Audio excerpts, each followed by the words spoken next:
everybody and happy Saturday. This feels really weird because I'm filming this at like 9 AM on Friday morning. So I feel like we're going to be drinking out of the look what I found whilst I was sorting out my stuff glass bottle tank. I'm quite lost with kind of video inspiration at the moment, so I'm kind of just like, oh, this was a cool thing that I, used to do or have done in the past. Let's talk about it on my YouTube channel. So, looking back over my foundation year, my university foundation year, sketchbooks. These are my sketchbooks from the first module that we did. Foundation year was like a big confidence booster for me and the kind of a massive creative outlet. I was kind of given, not free reign, but we had a brief and I found it very easy to like pick up projects from that brief.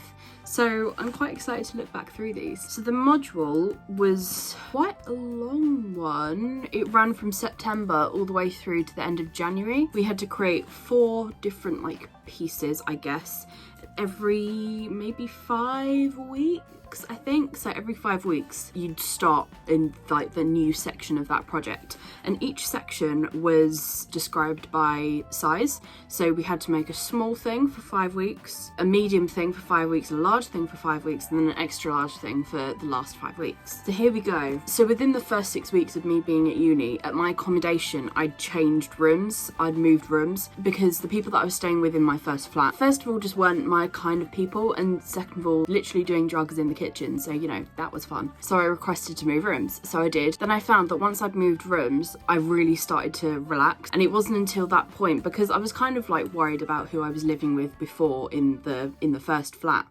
But I moved into the new flat where I met Emma. I was enjoying creating work because I felt so much more creatively charged than I did when my art teachers were like forcing pages and pages and pages of work out.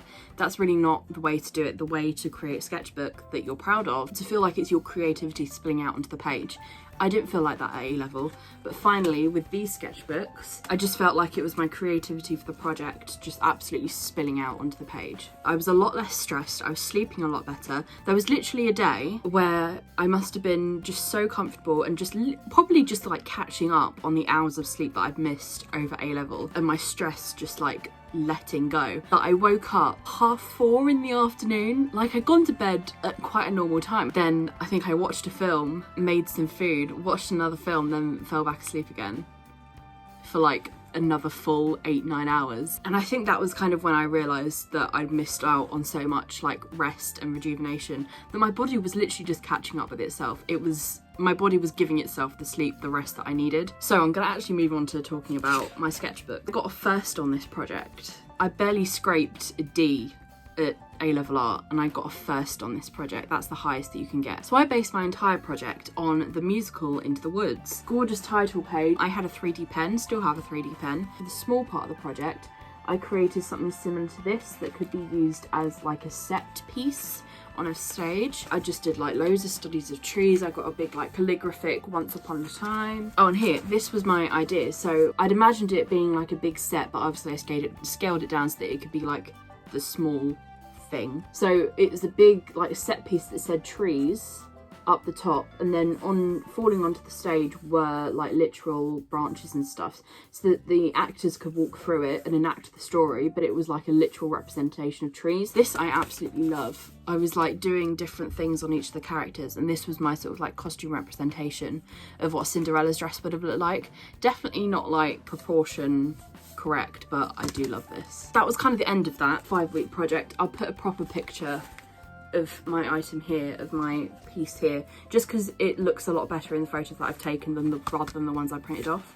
So there you go. Then we moved on to medium, and one of the workshops that we had was working with wire. I did this cool sort of like illustration thing. I taped my little wire tree onto here, onto my sketchbook, and then just drew leaves and stuff off of it, and I think that looks really cool. Anyone that hasn't seen Into the Woods, it's just kind of obvious that it's to do with trees. It's like a twist on fairy tales and intertwining different fairy tales. It's great, and I recommend that you watch it It's so good. Then I started doing like a little bit of research into like production designers and stuff. Like I was never able to do this at A-level. I know I keep banging on about A-level, but these two sketchbooks were exactly what I needed after A-level. I realised that, you know, my sketchbooks didn't have to be perfect. They literally just had to be a visual representation of what I was thinking. It did not have to be like perfectly painted, drawn things. And I didn't have to research like conventional artists. I could research people that actually interested me. This is Dennis Gassner. He is a production designer. He was the production designer on Into the Woods, which is why he is in this book. So there was a film that I used to love, and I haven't watched it, but I know that it's on Disney Plus, and I kind of want to watch it for the nostalgia. Sorry, my feet have got pins and needles, so I keep shifting around. I kind of want to watch this film again just for the nostalgia. It's called Toyland, Babes in Toyland. And in Toyland, all of the children sort of find themselves lost in the woods. Lost in the woods, north to south. I am singing Frozen too. So some of the trees in the woods, they literally like came to life. And obviously the talking trees were literally just people standing in big tree costumes. But they all had like different expressions and different like looks, and yeah, so I drew them as kind of like, oh, I'm gonna try and like personify trees, and this was a good way of doing that. So yeah, I was so proud of these like just little illustrations. They were so quick and fun to do. I was like, yeah, it's just quick drawing. And I realised that because I wasn't under so much pressure, the art and the work that I was producing was so much better. Jacqueline Duran, she's a costume designer. She also worked on Beauty and the Beast and designed that Belle costume from the live action film. I know a lot of people don't like that costume. I do like it. So, sorry. Unpopular opinion. And then because I really enjoyed working with wire, this was my final piece, medium part of the project. It's this like wire dress that I bought pliers and like handmade myself. I really, really like it. I love the shadows and stuff that it created when I took photos of it. Again, I will put a picture here, and I love it. I really, really love it. This is going to be an absolute nightmare to edit because I know I've got quite a lot to talk about. On to like the large part of the module. This is the only like part of this that I didn't like. My final piece for this section was the only one that I didn't like. I just didn't execute it in the way that I thought it would work. I really, really liked the part of the film where Cinderella goes to her mother's grave and she sings to the big tree that had grown there. Because she cried so much, she'd like grown this massive tree. Her mother is like a part of this tree, and instead of the fairy godmother giving Cinderella her dress and her shoes and everything, it's her mother. And the tree leaves, like in the film, all whisk off of the tree and sort of embody Cinderella. This gorgeous like golden dress that's kind of tree themed, kind of natural themed. It's stunning. So moving on, I drew like Cinderella's mother's grave. And I did some with felt tip pen. I was never allowed to use felt tip pen in A-level. The fact that I could in this foundation course, I loved it. I could probably use them now, I just choose not to. In hindsight, I probably realised why they told us not to use it at A-level. But anyway, I was drawing trees a lot. I did it with pen because it was nice and easy. If there was someone coming over to like look at my work, I could be like, oh, this is what I'm doing. I looked at wire again, and there's a lyric in the first song, and it runs throughout like the first big half of the film. So, the cow is white as milk, the cape is red as butter, the hair is yellow as corn, the slipper is pure as gold. So the cow is white as milk, Jack and the Beanstalk's cow. Cape is red as blood, Little Red Riding Hood's hood. The hair is yellow as corn, Rapunzel's hair, and the slipper is pure as gold.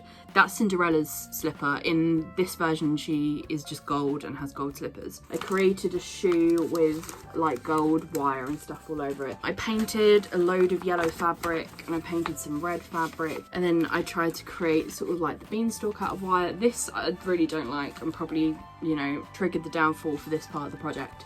It's a cow as white as milk.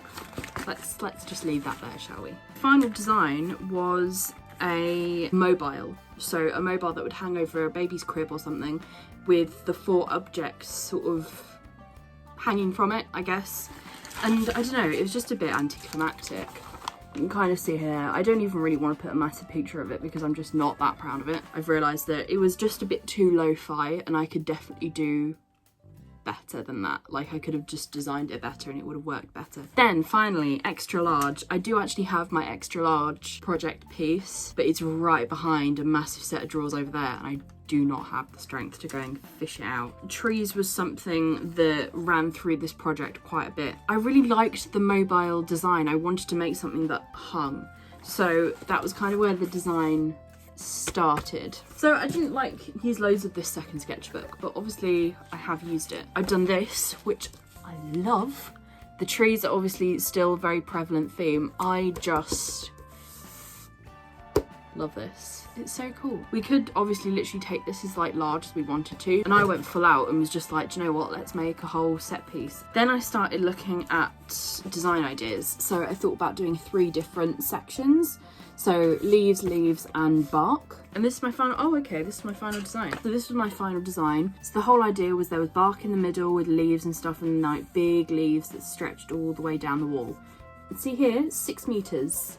Considering I had to make this all myself, 6 meters, bear that in mind. This was the first like set piece that I'd ever made, and the biggest piece that I'd ever made. And literally it hung up on the wall here, and the bark stretched out in front of it, and then I pulled the leaves and twisted them round.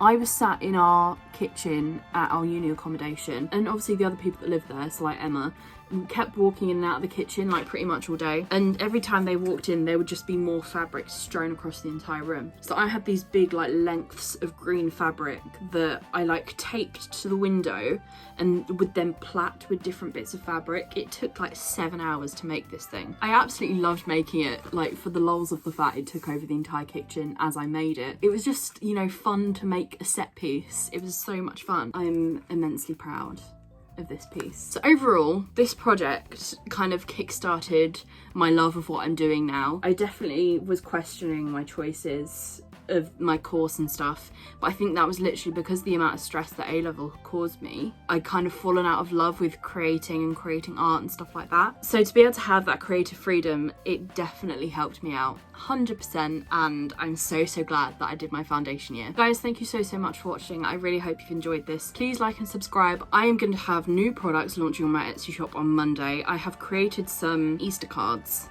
that I would like to sell, just because I think they're really cute, and I'm going to kind of document that for Wednesday's vlog. Have a lovely rest of your weekend. I'll see you on Wednesday. Bye guys.